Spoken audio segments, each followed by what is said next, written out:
السلام علیکم مونږ به ځان له د یو کې یو اس ای جرمني والا ټیک ټاک اکاونټ په ستر خبانه جوړو چې د کوم نه بیا مونږه پیسې ګټلې شو بل په دا اکاونټ باندې به مونږه بیا سکار کو بل چې کله په هم مونږه کار وکړو دغه اکاونټ به بیا مونږه ویریفای کوو په ستر خبانه او د دې اکاونټ به مونږه په کم اکاونټ باندې پیسې راوباسو دا ټوټل طریقې به تاسو ته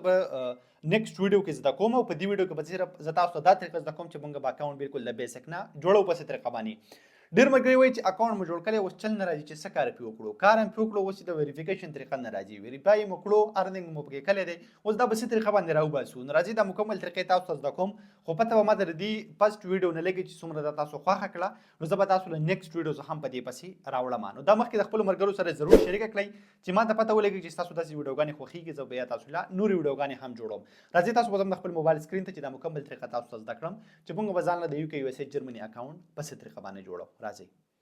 که تاسو ځان د یو کې یو اس ای جرمني ولا اکاونټ جوړول غواړئ د هغې لپاره به تاسو په خپل موبایل کې لاول د وی پی ان انسټال کړئ د دې انسټال کولو طریقه ډېره زیات اسانه ده کومې ویډیو چې دا وخت تاسو زما ګورئ زما د ویډیو د پاسه وګورئ ایپ لینک دلته به هم تاسو ته لینک میلاو شي یا که تاسو په دې کمنټ باندې کلیک واخلئ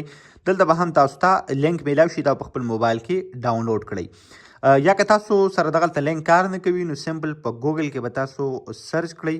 ټیکن اے پی کې څنګه چې تاسو ته په سکرین باندې ښکاري دا وګورئ دا چې کله هم تاسو سرچ کړئ دا ویب سایټ به په خپل موبایل کې اوپن کړئ او په دې ویب سایټ کې به دننه تاسو بیا په دې سرچ کې ولیکئ سوپر چې کله هم تاسو دلته فایل کوي صحیح شو دا وګورئ سوپر چې څنګه هم سرچ کوم نو دا ماته راغلو دا بیا په خپل موبایل کې تاسو اوپن کړئ دلته په کنیکټ باندې کلیک واخلئ دا به تاسو سره کنیکټ شي دا به صرف تاسو یو ځل کوئ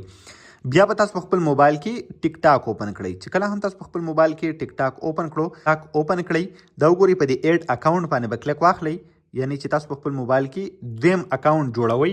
او دا وی پی ان به تاسو ډسکنیکټ کولی شئ مطلب دغه به څه مساله نه ده دومره چې کله هم تاسو دلته په ایډ اکاونټ باندې کلیک واخلئ داسې انټرفیس راشي اوس په دې کې لاندې وګورئ دا وړو کې پی کې لیکلی یا به دلته بل یو کنټري نامه لیکلي وي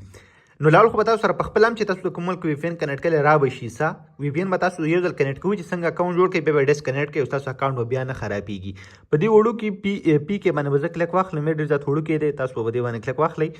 او دلته به تاسو هغه کنټري سلیکټ کړئ د کوم اکاونټ چې تاسو جوړول غواړئ زه د جرمني اکاونټ ځان جوړوم زه به جرمني سلیکټ کړم بیا به کلیک واخلئ په کنټینیو وید ګوګل باندې او خپل یو جیمیل به تاسو دلته سلیکټ کړئ چې څنګه هم تاسو جیمیل سلیکټ کړئ دا وګورئ ما دلته کلیک واخیستو نو تاسو ټولې جیمیل به تاسو ته راشي په دې کې به تاسو یو جیمیل سلیکټ کړئ جیمیل چې څنګه هم تاسو سلیکټ کړو په دې باندې به لږ لوډینګ وشي تاسو ته زما د موبایل په سکرین باندې ښکاري مخکې به تاسو نه بیا ستاسو یوزر نیم غواړي او ډیټ اف برث به تاسو نه غواړي خو اوس دا تاسو کتلی شئ چې ته خپل ډیټ اف برث انټر کړه نو څنګه چې هم تاسو جیمیل سلیکټ کړئ د هغې نه بعد به تاسو خپل ډیټ اف برث دلته سلیکټ کړئ بالکل صحیح به سلیکټ کړئ که تاسو بیا دا ویریفای کوئ نو چې تاسو ته پکې څه مسله نه راځي بل داسې جیمیل به تاسو سلیکټ کړئ چې باقي باندې مخکې تاسو اکاونټ نه وي اوس دلته راغی کریټ نیک نیم دلته به لاندې تاسو ته ښکاري ستاسو د ټیک ټاک چې کومه نامه ده نو هغه به تاسو دلته ولیکئ زه به ولیکم حسن شاهد بس یو څه به ولیکو چې صرف اکاونټ دلته زمونږ جوړ شي او په کنټینیو باندې به کلیک واخلو